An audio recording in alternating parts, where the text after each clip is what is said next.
Para hadirin yang kami hormati, perlu kami menjelaskan apakah tujuan dan apa yang diperjuangkan oleh perjuangan Fafiru ilallah wa rasulih SAW atau perjuangan Wahidiyah dengan metode mengamalkan sholawat Wahidiyah dan menerapkan beberapa tuntunan-tuntunan yang syati dzauqiyah qalbiyah yang harus diriadoi, dilatih fi ayyi makanin wa sa'atin, dimanapun kapan berada, dalam keadaan apapun juga untuk dilatih. Para bapak, para ibu yang kami hormati, perjuangan Wahidiyah, mengapa disebut perjuangan Wahidiyah? Yaitu suatu perjuangan, satu usaha untuk mengusahakan, untuk memperjuangkan diri kita sendiri, saya pribadi, saya sendiri, anak istri saya sendiri, panjenengan semua dan anak istri, tetangga, keluarga, masyarakat untuk bertauhid Wahidiyah, mengesahkan Allah Subhanahu wa ta'ala murni, ikhlas, tidak kecampuran sesuatu yang bisa mengotori bahkan merusak keimanan kita kepada Allah. Jalian au khofian, perjuangan mengesahkan Allah, hanya mengabdikan diri kepada Allah secara totalitas, murni, zahiran wa batinan. Tidak ada kecampuran sesuatu yang dapat merusak iman sendiri. Apa itu yang masyhur disebut dalam agama al-ujub, ar-riya, at-takabur. Kesemuanya tadi merusak. Lebih daripada itu, kemurnian ibadah kita kepada Allah yang sering kita dipengaruhi oleh suatu nafsiyah kita, di mana kita ibadah bukan mengabdi pada Allah, tapi lihajat, semua kepersoalannya. Kalau perlu sembahyang, tidak semata-mata mengabdikan pada Allah, tapi yang tampak janji-janji Allah, yaitu surga, dan ancamannya yaitu neraka. Barang siapa yang ibadahnya masih tercampur walau dzarratan, melirik kepada masyiwallah, imma surga wa imma takut neraka, orang ini sudah tercampuri, terkontaminasi. Dan maaf, saya tidak bisa bahasa Madura. Tolong nanti apabila ada saudara kita yang kebetulan kurang memahami bahasa Indonesia, supaya ada yang menerjemah, mentransfer kata-kata saya ini ke dalam Madura. Dan kami minta dengan hormat keikhlasan kita bersama. Jangan sampai nanti ada bahasa politik, pembelintiran, pembelokan, pensalah tafsiran dari apa yang kami sampaikan. Kami mohon dengan hormat keikhlasan kita bersama. Saya niat dakwah untuk diri saya sendiri. Karena itu kami mohon dengan para alim ulama yang ada di sekitar sini dan yang hadir di sini untuk membantu saya, karena saya tidak bisa bahasa Madura, walaupun isi saya itu masih mampu Madura. Jadi saya minta maaf, nanti mungkin ada beberapa kata-kata saya yang bagi teman Madura yang belum memahami Indonesia agak sulit, supaya ada pentarjim atau transformer daripada apa yang sampaikan. Kembali. Barang siapa di dalam ibadah masih ada kecampuran masyaallah lahzatan atau zarratan, ini berarti ini orang ini tidak murni mengabdi kepada Allah. Dia mengabdi kepada Allah dan masih mengabdi kepada dirinya sendiri atau nafsu sendiri, di mana nafsunya menginginkan surga, takut neraka, menginginkan rezeki yang banyak, selamat. Berarti dia tidak mengabdi pada Allah, mengabdi pada kemauannya. Supaya enggak dipelintir, apakah kita tidak boleh meminta diberi selamat neraka, diberi surga, minta diberi kaya, minta diberi kesembuhan, minta diberi negara kita makmur, adil? Apa tidak boleh? Boleh, bahkan harus. Karena Allah memerintahkan, ud'uni astajib lakum.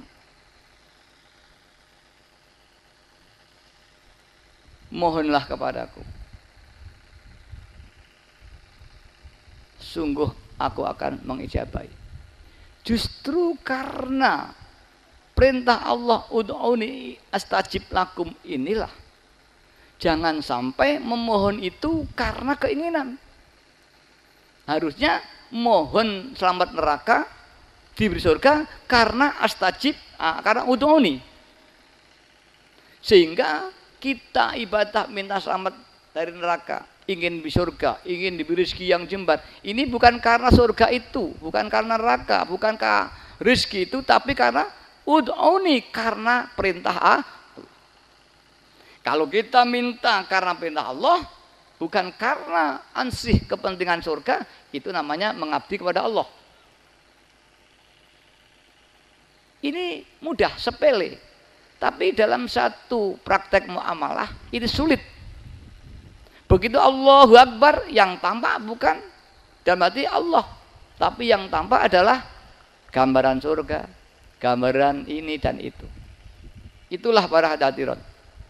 Dalam istilah tasawuf ini sudah dikatakan dalam masuk kategori syirik. Menyekutukan Allah dengan dirinya sendiri. Walau khafiyan. Dan Allah mengancam, innallaha la yaghfiru ayyushraka bihi wa yaghfiru ma duna dzalika liman yasha. Allah tidak akan mengampuni bagi siapa yang berdosa karena melakukan syirik kepada Allah. Kalau syirik jali, menyembah kayu watu, sebagaimana kafir Quraisy, hari ini sudah tidak ada. Tapi berhala-berhala yang ada di hati kita masing-masing, atau kita memberhalakan nafsu kita hingga kita sembah setiap saat. Kalau sudah demikian, kita makan karena lapar, bukan karena Allah. Kita kerja bukan karena perintah Allah, karena kita ingin punya uang. Kita sembahyang bukan karena perintah Allah, karena ingin surga. Kemauan nafsu ini jadi berhala yang disembah di hati kita. Dan Allah mengancam, abghadin ilahin ubidat fil ardi al hawa. Suatu sesembahan yang dituhankan di muka bumi, yang paling dibenci adalah al hawa, nafsu. Berarti banyak manusia yang menyembah di bumi selain Allah. Ilahin ubidat fil ardi. Nah, itu. Berarti banyak orang tuh mentuhankan selain Allah di bumi ini. Nafsunya sendiri, mentuhankan hartanya, mentuhankan kariernya, mentuhankan jabatannya, mentuhankan ilmunya, mentuhankan amalnya. Dan semuanya itu semua sia-sia besok fi daril akhirah.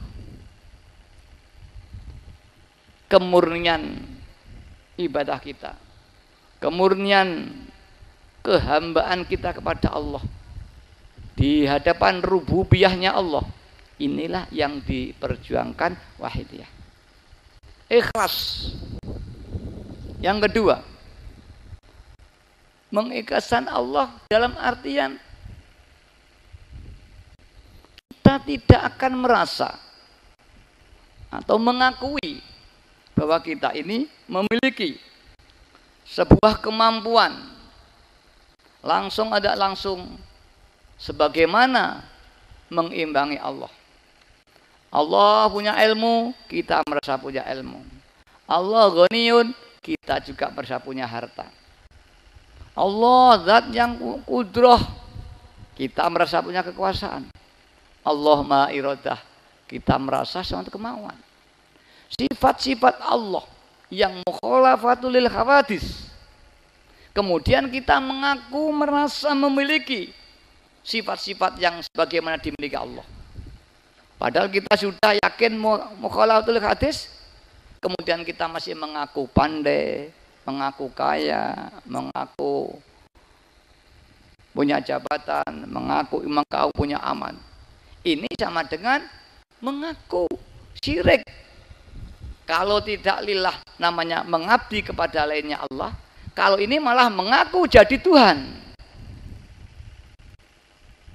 Barang siapa yang melakukan amal ibadah tidak ikhlas, jelas ini merusak amalnya. Apalagi dalam ibadah, merasa memiliki kemampuan, mampu melaksanakan ibadah, apa itu sholat, atau itu zakat, apa itu puasa.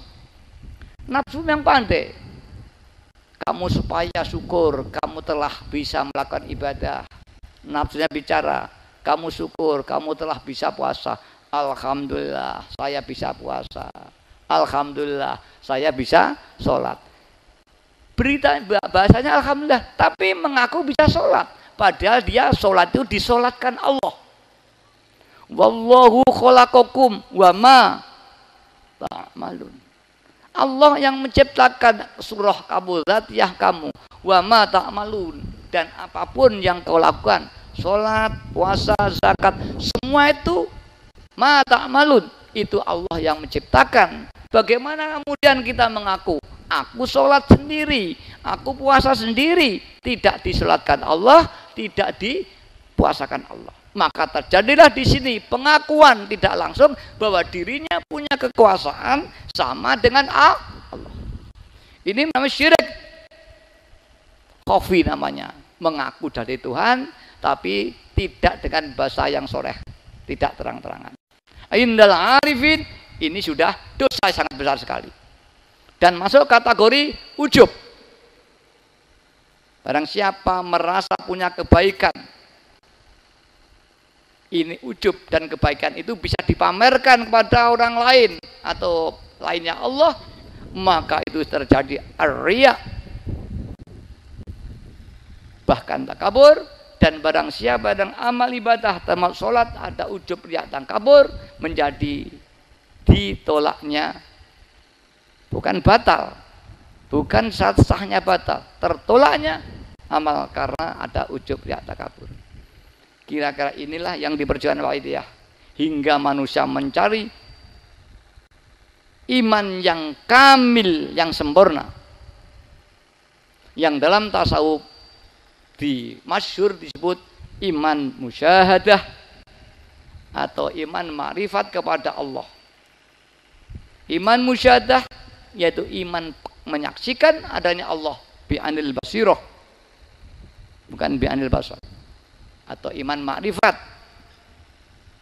yang diperjuangkan para anbiya mursalin dan para aulia-aulia, para wali 9. Ini yang diperjuangkan. Para ahli-ahli thariqah, sahibut thariqah, ini yang diperjuangkan dengan metode thariqahnya.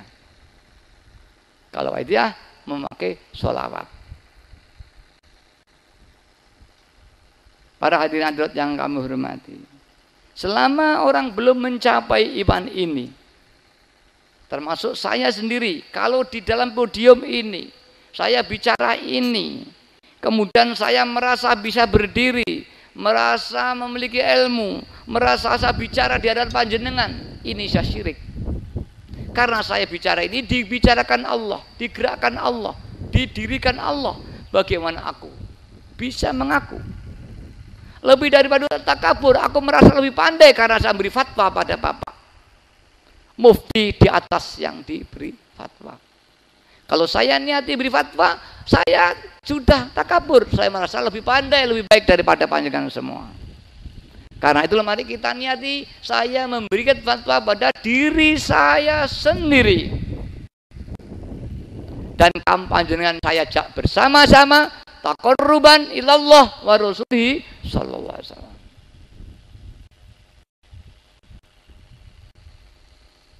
Imam Sadali berkata, yang beliau al-masyhur Sultanul Auliya fi zamanihi.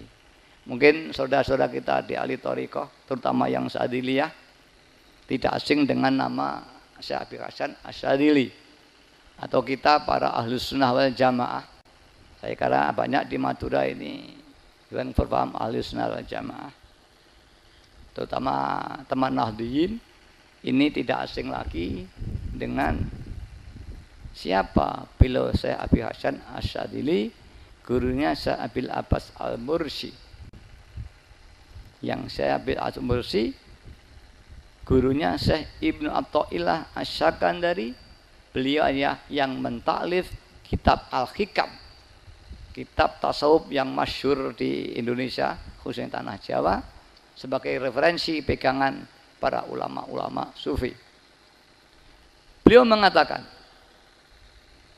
ma matal mar'u wa lam yataghalghal fi ilmina hada kana musirran alal kabair wa in amila ma amila wa huwa la ya'lam.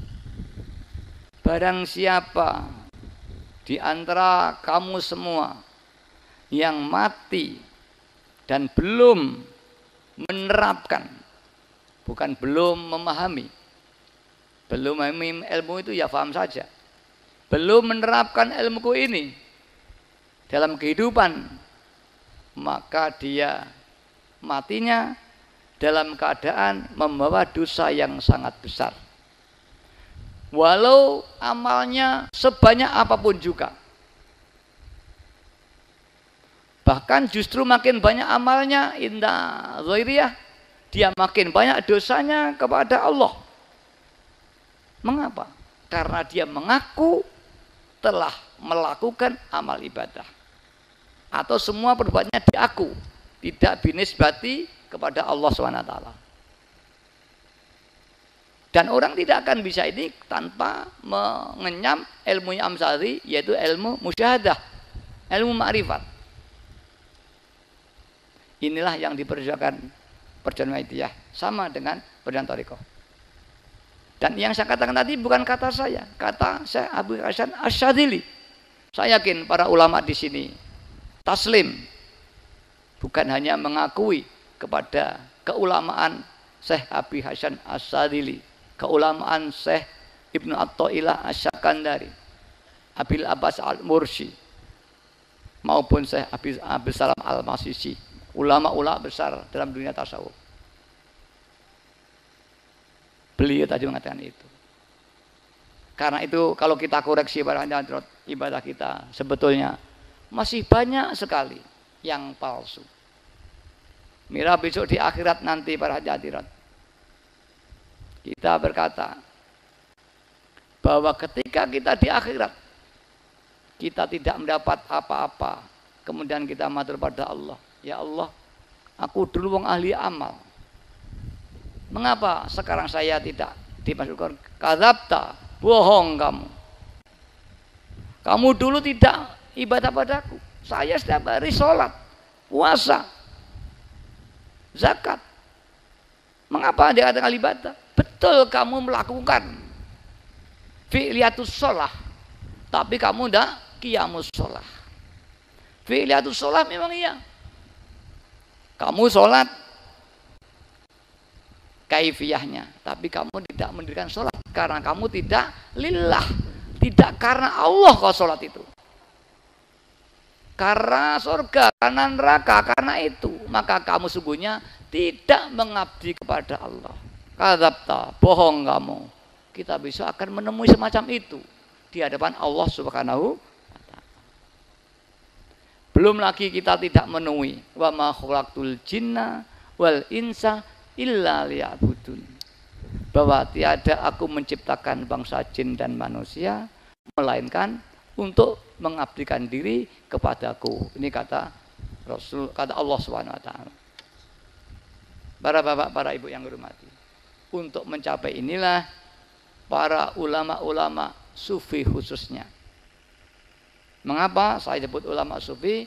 Karena ini masuk wilayah atau ranah kajian ilmu tasawuf. Tidak masuk ranah kajian ilmu fikih. Kalau fikih bicara syarat sahnya sholat, hal-hal yang membatalkan sholat, rukunnya sholat, ini adalah kajian fikih. Tapi kalau ikhlas, ini sudah ranah tasawuf. Dari ikhlas itu bersih. Bersih daripada apa? Kecampuran niat, Masya Allah, kecampuran ujub, kecampuran riya, kecampuran takabur. Ini untuk pembersihan itu kajiannya ilmu tasawuf. Kalau syarat sahnya sholat yang batalkan itu kajian ilmu fikih. Karena itu kami mohon kepada para alim ulama setempat yang menghadiri atau yang sedang dari jauh untuk sedikit mendengarkan bahwa kajian ini adalah kajian tasawuf. Jangan sampai kajian tasawuf nanti ditinjau dari ilmu fikih, kajian tasawuf ditinjau dari ilmu tauhid. Tidak sama. Sama dengan ilmu kalam ditinjau dari ilmu tauhid, tidak sama. Apalagi nanti bagi saudara kita yang agak sekolah di IN, filsafat Islam dikaji dengan ilmu tauhid, ini nanti bisa bertolak belakang. Mengapa ini saya sampaikan? Saya khawatir yang sungguhnya nanti apa yang kami terangkan karena ada masalah kesulitan bahasa hingga Bapak tidak bisa memahami atau kurang memahami kata-kata saya sebab saya tidak bisa bahasa madu, sehingga nih mafhumnya tidak sama apa yang kami sampaikan dengan apa yang Bapak disampaikan atau pahami. Boleh jadi sudut pandangnya tidak sama karena ini kajian tasawuf, Bapak dari kajian ilmu fikih atau tauhid, hingga terjadi kerancuan di masyarakat. Maaf, bahwa kami sampaikan wahidah adalah mengesahkan Allah. Tidak ada suatu perjuangan yang paling mulia indallah wa rasulih sallallahu alaihi wasallam kecuali perjuangan iman, baru Islam. Setelah berjuang untuk iman, kemudian berjuang untuk Islam. Setelah berjuang untuk Islam, baru ranah ihsan.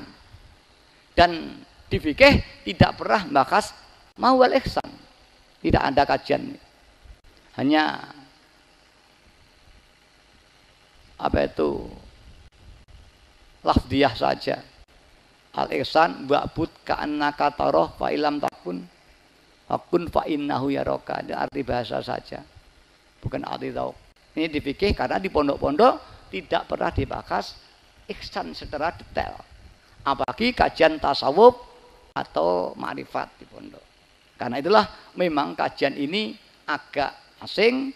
Kalau toh tidak boleh saya katakan kajian agak tinggi dalam dunia kajian ilmu Islam. Para bapak yang lah itu dulu tidak boleh dibuka di masyarakat. Dulu lama itu tidak boleh membuka ini. Yaitu fadlnya Allah. Allah mengqadar di zaman akhir ini ilmu-ilmu yang dulu tidak buka dibuka. Dengan syariat atau metode-metode khusus untuk penyesuaian tingkat kemampuan daya tangkap masyarakat atas ilmu yang diberikan ini. Sebagaimana ilmu matematika, dulu ilmu aritmatika di SD tidak diberikan, sekarang diberikan. Sebagaimana thariqah di tahun 70-an ke bawah, tahun 60, tahun 50 tidak akan terjadi seorang pemuda baiat thariqah. Pasti harus disyarati orang yang telah berusia 40 tahun. Ini baru diperkenankan oleh mursyid thariqah baiat. Tapi alhamdulillah kami mendengar di mana-mana bahwa sekarang para guru thariqah mursyid telah mengizinkan para anak-anak muda untuk baiat thariqah. Disinilah bahwa Allah beri fadl yang tidak boleh. Dulu tidak mungkin, sekarang jadi mungkin. Itulah Allah beri kemudahan. Seperti dulu 50 tahun yang lalu, tidak mungkin kita ihram haji ke Mekah bisa kita tempuh dalam sehari semalam. 50 tahun yang lalu, dekade tahun 70 ke bawah, ini tidak ada orang bisa berangkat haji dalam sehari semalam. Paling tidak kalau pakai kapal api, kapal mesin Gunung Jati, Bela Beto, itu 18 hari. Kalau kita mau dari Tanjung Perak sampai ke Jeddah. Tapi sekarang itu 1 hari semalam sudah sampai di Mekah, bahkan sudah PP. Itulah fadlnya Allah. Begitulah sekarang Allah membuka. Nah, dalam teori kajian kecerdasan manusia secara umum sekarang lebih cerdas. Mengapa? Dalam teori kesehatan, bahwa dengan baiknya kesehatan, gizi yang baik karena pembangunan ekonomi yang dilakukan pemerintah, maka anak-anak muda sekarang secara umum ijmal ini lebih cerdas daripada orang-orang tua dulu. Karena dulu dijajah Belanda, makan kurang, kesehatan kurang, sehingga sel-sel kecerdasan otak yang di bawah kelahiran yang harus dirawat selama balita hancur semua, putus. Jadi manusia itu kecerdasan harus dipertahankan pada usia balita. Jika pada usia balita itu gizinya baik, maka kecerdasan akan lebih baik. Ini menurut ahli kesehatan. Maaf, saya simpangkan sebagai untuk mendukung argumentasi ini. Para bapak, para ibu yang kami hormati. Itulah maka di tahun 60, Mbah Abdul Majid Ma'ruf, beliau kholwat, uzlah, ijtihad untuk perbaikan umat dan masyarakat. Hingga ru'yan Nabi Sallallahu Alaihi Wasallam di tahun 59, tahun 60, yang terakhir 63 kalau nggak keliru. Beliau diperintah oleh Rasulullah SAW untuk memperbaiki iman dan akhlak masyarakat. Akhirnya beliau ijtihad, terus riadoh, semua solawat, zikir, terus diamalkan. Tahun 63 diperintah lagi untuk terjun di masyarakat. Akhirnya beliau memilih makai thariqah, makai apa, dipelajari oleh beliau. Beliau akhirnya ijtihad memilih bis sholawah, dengan sholawat. Karena apa? Untuk mencapai iman musyahadah dalam disiplin thariqah, ini harus ada seorang mursyid yang kamil mukamil. Wa ila dakhallaha syaiton fala yuntafi'u bih. Apabila seseorang ingin wusul kepada Allah, ingin mencapai iman musyul, iman musyahadah dengan amal zikir, amal tadarus Quran, amal sholat, amal apapun, jika diniatkan bukan sekedar amal tapi sekan untuk thariqah ilallah, maka la budda fiha minasyaikul arif, harus ada seorang guru mursyid yang kamil mukamil. Wa illa dakhala syaitan. Ini kata juga seorang ulama sufi. Karena kajian sufi semua referensinya ulama sufi, bukan ulama fikih. Nanti kalau kita kajian fikih tentunya referensinya juga ulama fikih, atau bahasanya atau balahnya ya ulama fikih. Maka Mbak Yai memilih as-sholawat. Ya, tadi sudah disinggung oleh Kiai Fedkan atau tidak, saya tidak ngerti bahasa Madura masalahnya. Wabil jumlah fasholatu ala Nabi sallallahu alaihi wasallam. Tadi sampaikan atau belum saya nggak tahu. Bahwa secara umum sholawat, membaca sholawat dengan adab yang baik, yang sesuai dengan kedudukan Rasulullah, apabila diniatkan untuk taqarrub ilallah, maka dia bisa mewusulkan yang baca sholawat tanpa adanya guru yang kamil mukamil. Jadi dalam istilah tasawuf ada guru yang kamil, artinya orang yang telah sempurna keimanannya dan dia mampu membimbing binazzatil basirah, pandangan hatinya, untuk muridnya hingga menghadap kepada Allah SWT. Hadir di hadrohnya Allah. Usul Allah ini. Tapi kalau maafnya, selawat bisa itu, kalau thariqah nggak bisa. Kalau thariqah harus ada mursyid. Karena apa alasannya? Li'annaha turadu wa yusallillahil musalli. Karena bacaan selawat ini akan dihaturkan oleh malaikat ke hadapan Rasulullah sallallahu alaihi wasallam. Kemudian Rasulullah mendoakan kepada orang yang membaca sholat tadi. Maka sesungguhnya thariqah bis sholawah itu mursyidnya adalah Rasulullah sallallahu alaihi wasallam sendiri. Inilah maka para ahli thariqah ittifaqun alaih bahwa kalau sholawat itu tanpa guru ini bisa digunakan untuk thariqah usul kepada Allah. Kalau lainnya sholawat pasti harus ada mursyid yang kamil. Insya Allah ini sudah mendapat pengakuan dalam dunia thariqah, khususnya al-mu'tabarah di ahli sunnah wal jamaah. Nah, karena itulah Mbak Yai mengajak bisolawat. Dasar pertama ini. Dasar kedua, karena Mbak Yai akan mengajak masyarakat luas tanpa seleksi. Kalau bil Quran, ya syaratnya harus sudah bisa baca Quran. Syaratnya harus ikhlas. Kalau tidak ikhlas, Quran melaknat pada baca Quran. Kalau zikir, ya pasti akan syarat lagi. Apalagi sholat. Tapi kalau sholawat, ittifaqun alaih ahli sholawat. Ulama ahli sholawat, ittifaq membaca sholawat ini tidak dituntut harus ikhlas. Walaupun belum ikhlas, selawatnya tetap diterima oleh Allah SWT dan Rasulullah SAW. Karena itu yang paling sesuai dan tepat, Pak, kita akan mengajak seluruh lapisan masyarakat tanpa pandang bulu, maka Mbak Yai mengajak selawat. Persoalan kedua, selawat apa yang dipakai? Kemudian Mbak Yai melihat lagi selawat. Selawat itu macamnya banyak. Dan ada asrar-asrar di dalamnya. Rahasia-rahasia sirri yang diberikan Allah. Tajali dengan kunnya Allah SWT. Ini kauniyah. Maknawi, ya akan diberi usul kepada Allah SWT. Umumnya fadilah sholawat atau rahasia sirinya sholawat. Apalagi khususnya di bidang kauniyahnya. Ini sesuai dengan doa-doa yang dirangkaikan pada sholat itu.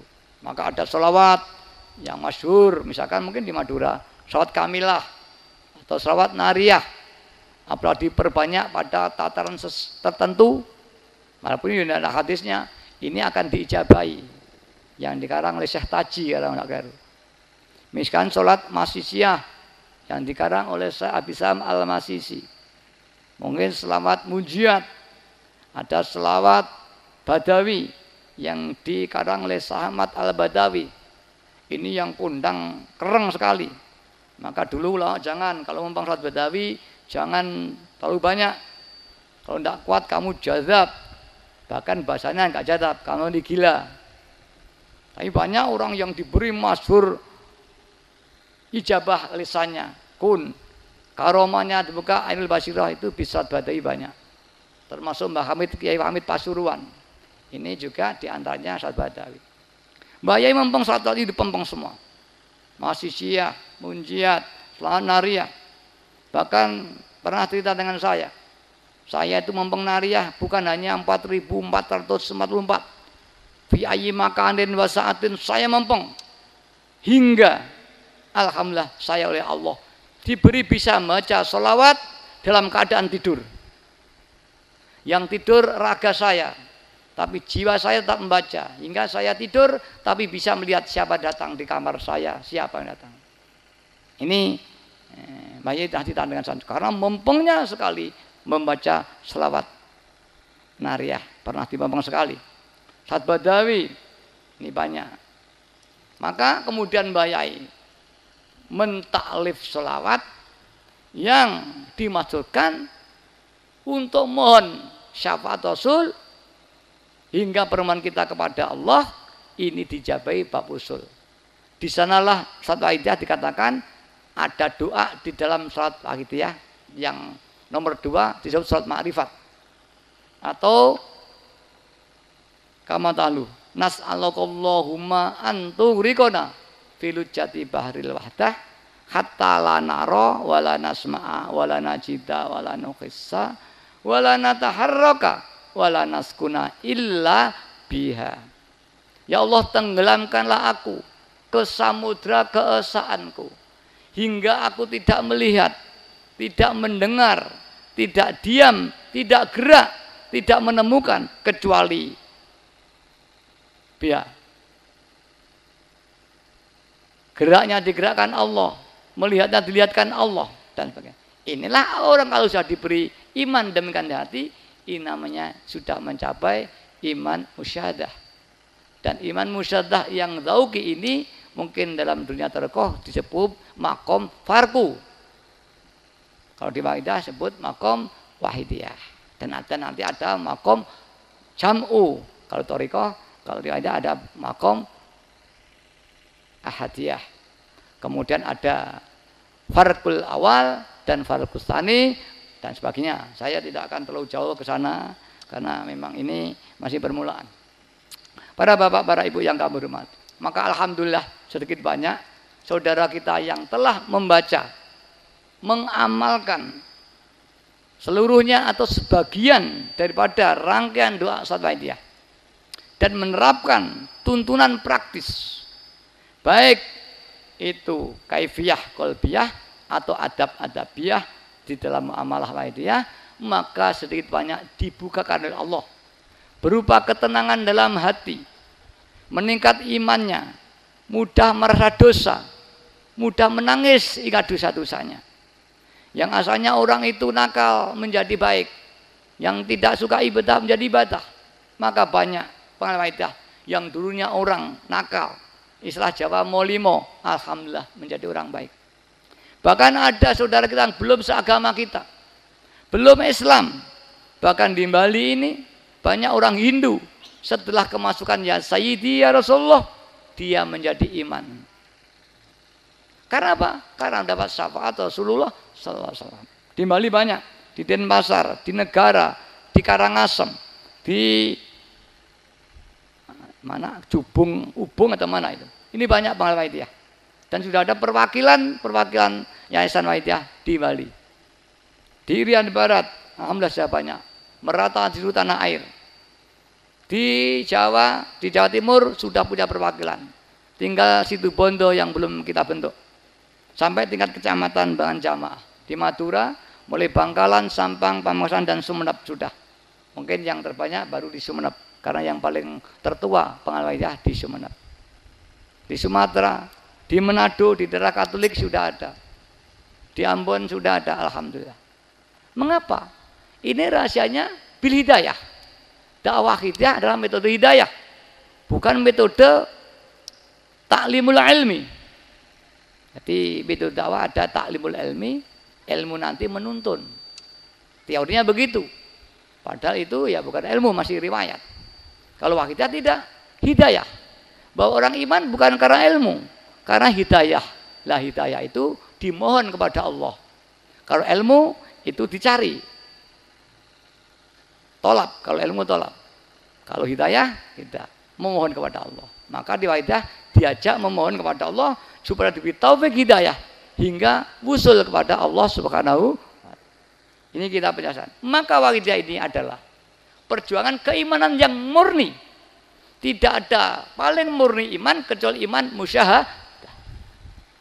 Maka kami jelaskan sedikit, mohon maaf yang sebesar-besarnya. Mungkin ada saudara kita yang belum atau kurang informasinya, kurang penuh pemahaman Wahidiyah, sehingga masih timbul salah paham di daerah Madura ini. Kesalahpahaman itu kami sudah memang memaklumi. Itu adalah bukan salah mereka, yang salah kami semua pejuang Wahidiyah. Apabila tidak ada kefahaman masyarakat sehingga salah paham, salah persepsi pada Wahidiyah, yang salah bukan panjenengan, yang salah adalah kami. Sebagai sebuah produk apa produk rokok, produk obat. Jika di masyarakat ini belum pemahaman, yang salah adalah sales.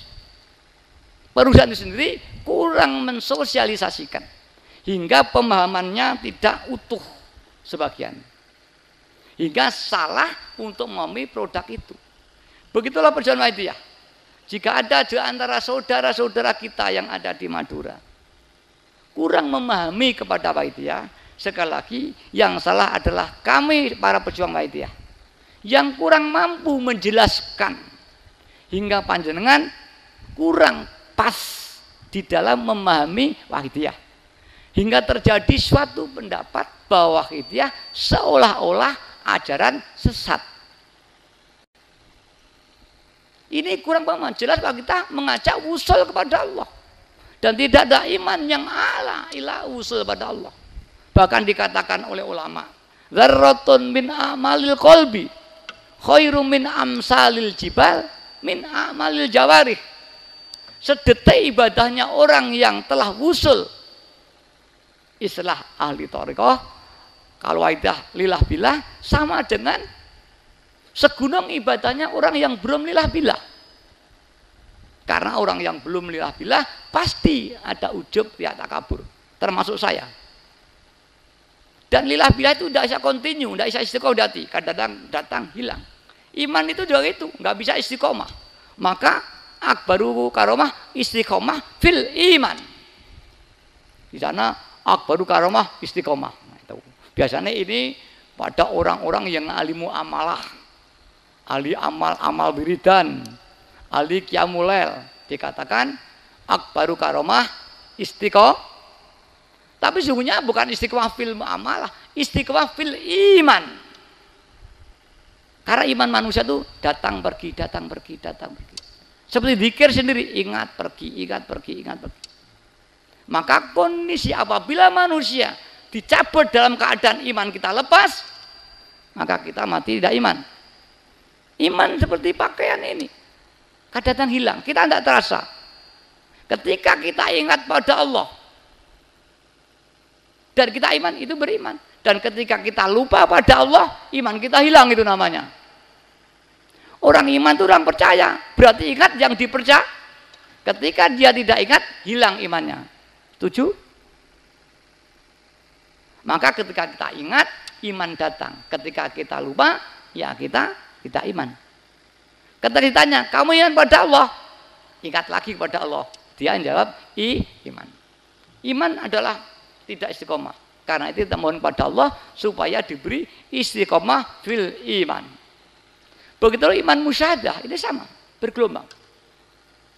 Maka apabila kita diberi istiqomah di dalam keimanan musyahadah kita, sungguh orang itu paling bahagia. Tubalya. Apa itu? Laisa fi jannatin naimil a'la illa min naimil ahlil mahabbah wal ma'rifah. Tidak ada surga di yang paling tinggi pahalanya, surga yang paling tinggi, naimil a'la illa naimil ahlil mahabbah wal ma'rifah, kecuali surganya orang yang ahli ma'rifah dan ahli mahabbah kepada Allah. Walaisa finnaril jahannama adapun asyaddu manidda alil mahabbah wal ma'rifah. Dan tiada suatu neraka yang paling pedih siksanya kecuali siksanya orang-orang yang mengaku-aku ahli mahabbah wal ma'rifah walam yatahaqqaq, yang tidak ada buktinya. Ingat kita para Wahyidiyah, kita membicarakan ma'rifat belum tentu kita keadaan ma'rifat. Kita membicarakan lillah billah belum tentu keadaan lillah billah. Saya bicara ini belum tentu, mana kita mohon panikan mendengarkan, belum tentu keadaan lillah dan billah.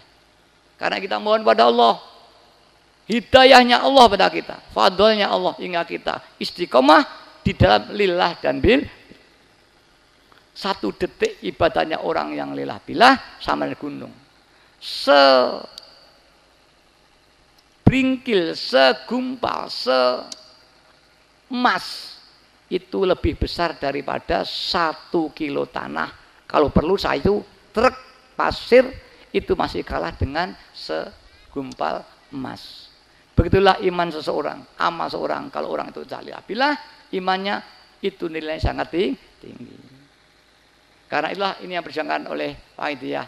Iman inilah iman yang paling tinggi, iman yang diperjuangkan para nabi-nabi, para wali songo.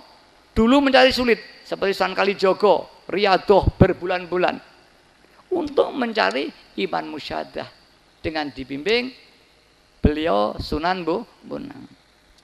Kemudian beliau dipari kauni, bisa kun fayakun, itu sampingan fadl.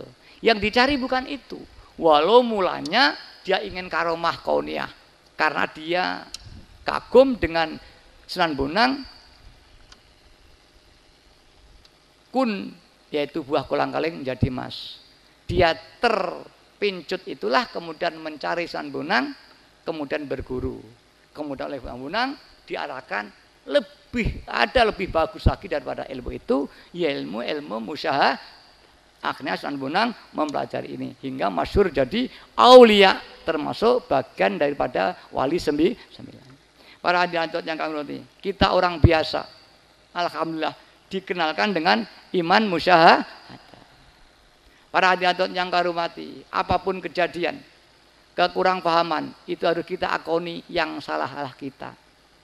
Sebagaimana Rasulullah sallallahu alaihi wasallam ketika di Taif, malaikat Jibril sudah keter, sudah ya Rasulullah, orang Taif sebaliknya seperti umat Nabi Lut. Oh jangan. Allahumma hdi qaumi fa innahum la ya'lamun. Allahumma hdi qaumi fa innahum la ya'lamun. Allahumma hdi qaumi fa innahum la ya'lamun. Ya Allah, bila petunjuk kaum saya, sungguh dia tidak tahu. Para hadirat dan ketidaktahunya atau kurang tahunya ini karena salah kita. Kurang penjelasan satu. Kedua, kita tidak mau memohonkan kepada Allah hidayah dan taufik kepada saudara-saudara kita hingga dibukakan hatinya oleh Allah Subhanahu. Janji Allah, barang siapa yang mau memperjuangkan kebaikan umat masyarakat, terutama bidang iman dan Islamnya, tubalil muslihina bainan nas humul muqarrabuna yaumal qiyamah. Mereka akan bejo kemayangan yang mau berjuang untuk sesama manusia, terutama bidang iman, dan dia nanti akan dikumpulkan para muqarrabun fi daril akhirah ay fil jannah. Para hadirat yang kehormati, karena itu mari kita jangan putus asa, terus kita tok kekuatan batiniah. Kanjeng Nabi uzlah di Gua Hira untuk umatnya.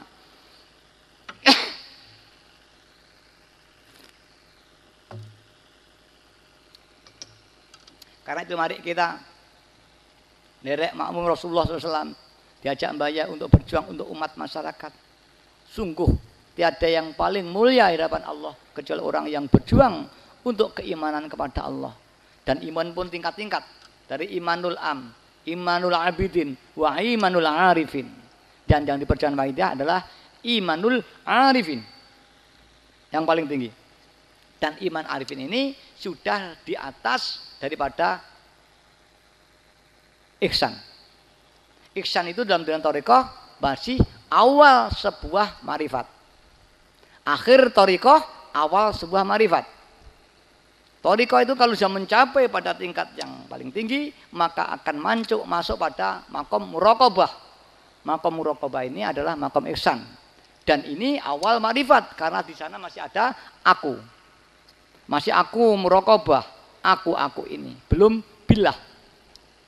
Karena itulah ini masih belum ada makom ma'rifat. Ini dalam kajian tasawuf. Para hadirat yang kami hormati, karena itulah iman yang paling tinggi adalah iman musyahadah yang diperjuangkan para nabi-nabi, para wali-wali. Alangkah kita orang biasa sekarang diperkenankan dan tidak harus mencari guru ke sana kemari. Datang tinggal menerima. Mudah-mudahan kita bersama dapat taufik hidayah oleh Allah SWT dan kita bisa mengikuti apa yang Tuhan bayai iman musyahadah. Para hadirat yang kami hormati, maka tidak heran para hadirat di Wahidiyah ini mudah menangis karena tangis ini bagian daripada kelunaan hati. Barang siapa lunaknya hati mudah merasa dosa. mudah nelongso di hadapan Allah, dan akhirnya mudah menangis. Dan barang siapa mudah menangis, otomatis dia lebih berdebe-debe kepada Allah. Dan orang yang tidak menangis, ini orang yang cilaka, kata Rasulullah. Arba'u khisalin min alamatin ala syaqawah. 4 perkara tandanya orang nanti akan yang mengalami satu kerugian jangan besar. 1, qaswatul qalbi, orang yang hatinya keras, tidak bisa merasa dosa. Wa jumudul aini, orang yang matanya keras, tidak mau untuk menangis, mencucurkan air mata untuk mengingat dosanya. Wasalis,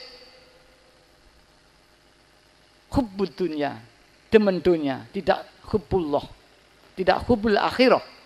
Waroba, muru'atul amal, dia tidak mau ibadah, ingin surga, hanya membayang-bayangkan surga saja. Orang yang ada 4 perkara ini bisa akan menyesal di hadapan Allah, kata Rasulullah Sallallahu. Untuk itulah para hadirat, mari kita bersama-sama mohon kepada Allah, mudah-mudahan kita dapat taufik hidayah hingga kita jadikan orang yang diampuni dosa kita, diberi lunak. Di antara tanda lunak itu adalah air mata. Dan tadi mau disebutkan la yadkhulan nar man baka min khasyatillah hatta yalijal labanu fid darai. Tidak akan orang itu masuk neraka, orang yang mau menangis karena merasa dosa, menyesali dosa-dosanya dan mohon ampun pada Allah. Dia haramkan api neraka untuk menyentuhnya, sebagaimana air susu kembali ke teteknya. Para bapak, para ibu yang dihormati, mari para hadirat kita penelitiah, teman-teman kita ajak untuk penelitiah. Tadi saya katakan banyak sekali penelitiah setelah mengamalkan penelitiah di peningkatan. Di samping itu banyak yang diberi alhamdulillah kauniyah, karomah kauniyah, yang ada kesulitan tentang ekonomi, tentang penyakit, tentang karier, alhamdulillah. Mau yang mempeng ya Sayyidi ya Rasulullah sebagian saja, alhamdulillah di syafaati Rasulullah SAW, hingga yang punya utang setapak demi setapak bisa diberi jalan keluar, yang sakit diberi jalan keluar, yang ada kesulitan ada, yang anak nakal, yang semua banyak. Sehingga alhamdulillah banyak walau belum beragama Islam mau diajak membaca ya Sayyidi ya Rasulullah. Para hadirin yang kau hormati, bukan hanya itu oleh Mbak Yai, diberi mujadah keamanan, diberi mujadah keuangan. Barang siapa yang ada kesulitan keuangan, ada mujadah pertanian, ada mujadah bangunan, banyak sekali. Para hadirin yang kau hormati, yang penting ada penerapan lillah dan billah. Apa itu lillah? Yaitu diterapkan kita hidup, kita melihat, kita mendengar, ini harus kita niati ibadah.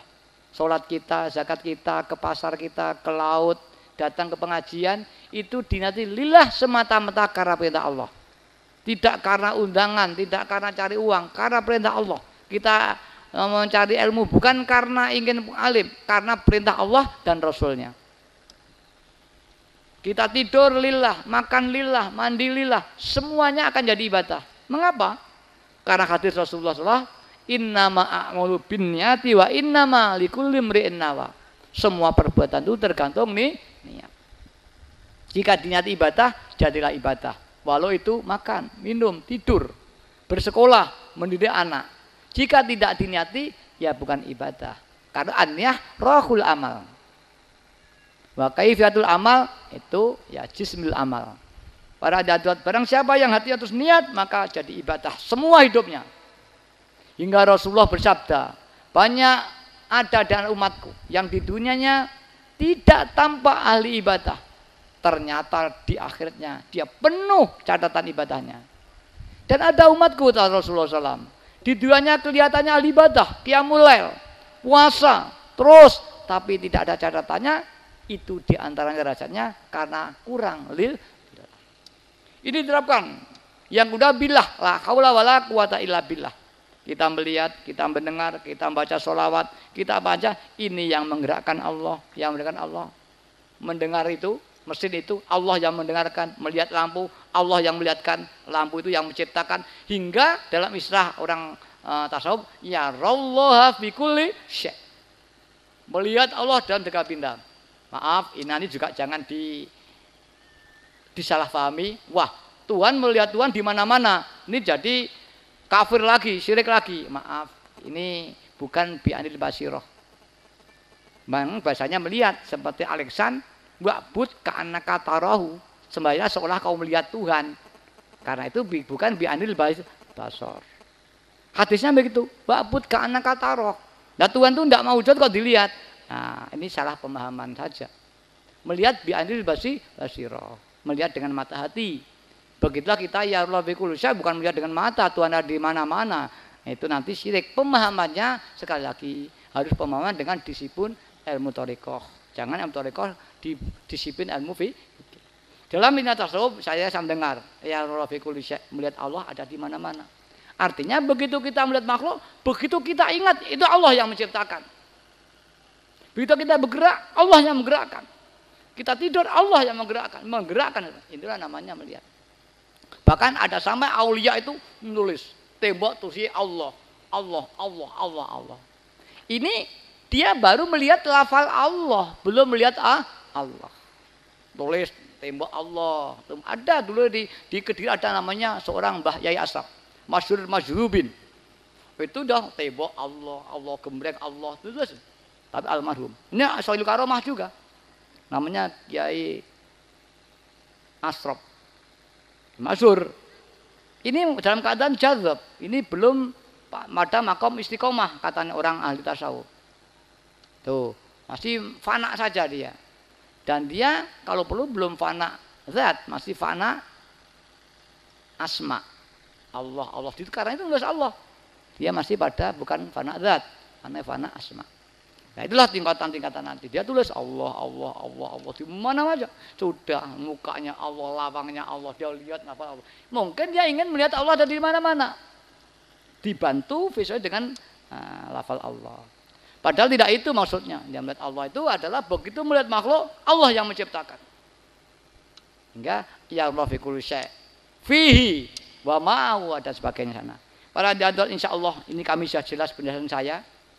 Untuk orang yang paling bodoh, ini saya kira sudah bisa menangkap. Dan saya yakin pada bapak-bapak ulama jauh bahkan lebih menjabarkan daripada apa yang saya terangkan. Untuk itu kami mohon pertolongan pada alim-alim ulama di sini untuk membantu pemahaman para masyarakat sini yang mungkin kurang paham dengan bahasa saya, yang bahasa saya bahasa Indonesia. Dan apabila mungkin dari Bapak itu memang ada sesuatu yang belum dipahami, nanti bisa minta penjelasan kepada perwakilan Wahidiyah yang ada di daerah sini.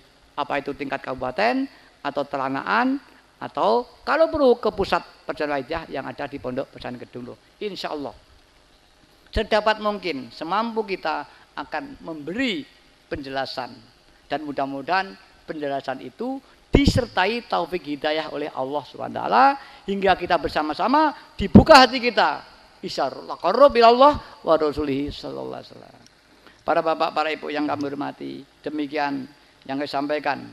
Sekali lagi terima kasih kepada semua hadirin hadirat, kepada para sepuh yang ada di sini, kepada para ulama-ulama yang telah berkenan menerima kehadiran saya dan telah nanti mau untuk membantu kami menjelaskan kepada saudara kita yang kebetulan belum paham. Dan apabila ada termasuk hal yang dimiskili supaya konsultasi dengan perwakilan. Hubungan dengan legalitas ya supaya nanti berhubungan dengan pemerintah daerah bahwa kita ada yayasan yang legal yang telah diberi hak untuk bergerak di Indonesia. Terdaftar dalam berita negara dan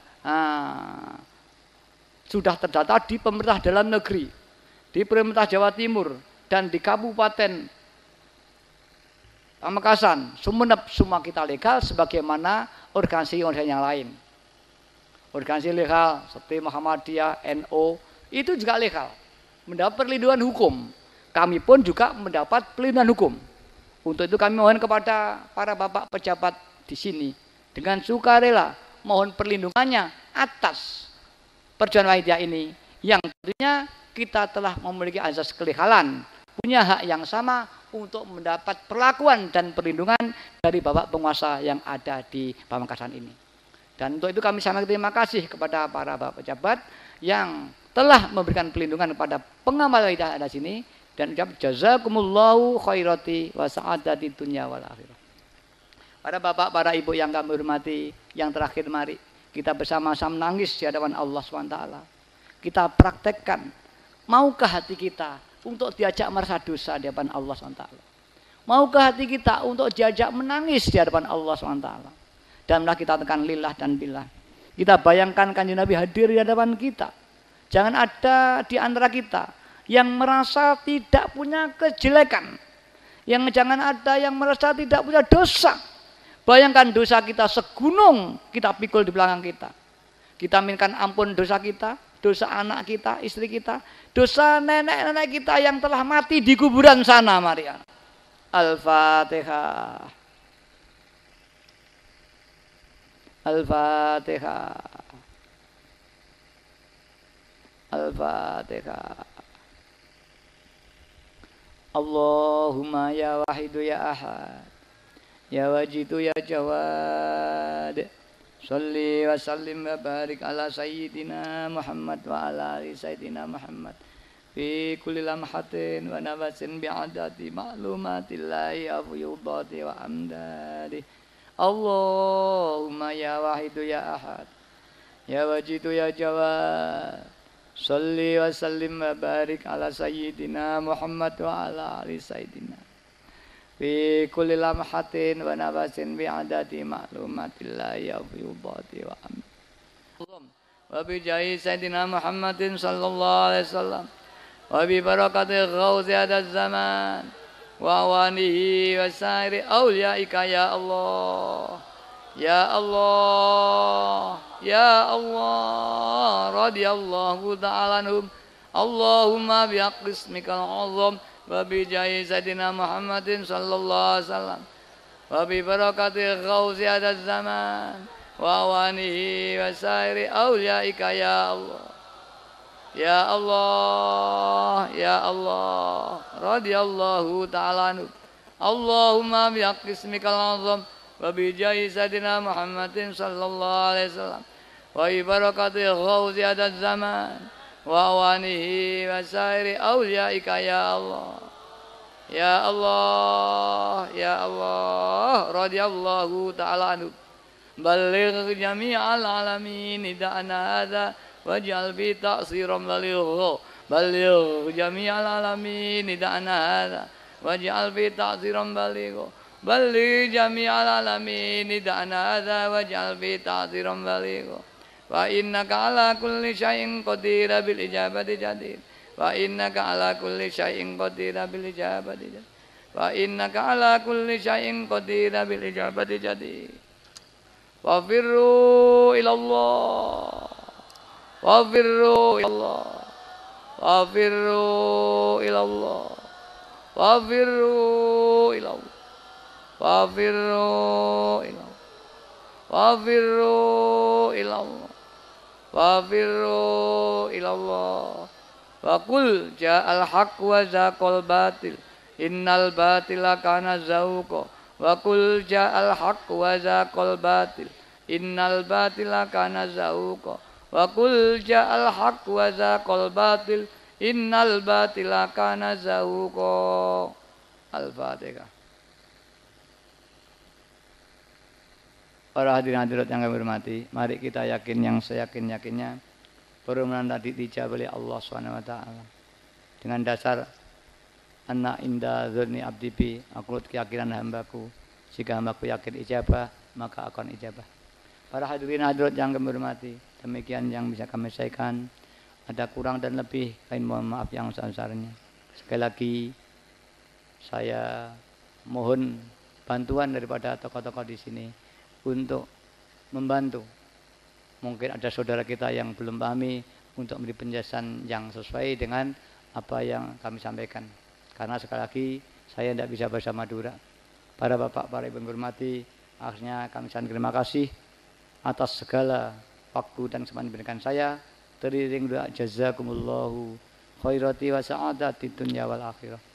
Wa ja'alana wa iyyakum minal ladzina yashfa'u lahum wa yurabbihim Rasulullah sallallahu alaihi wasallam syafaatan wa tarbiyatan khosotaini fid dunya wal akhirah.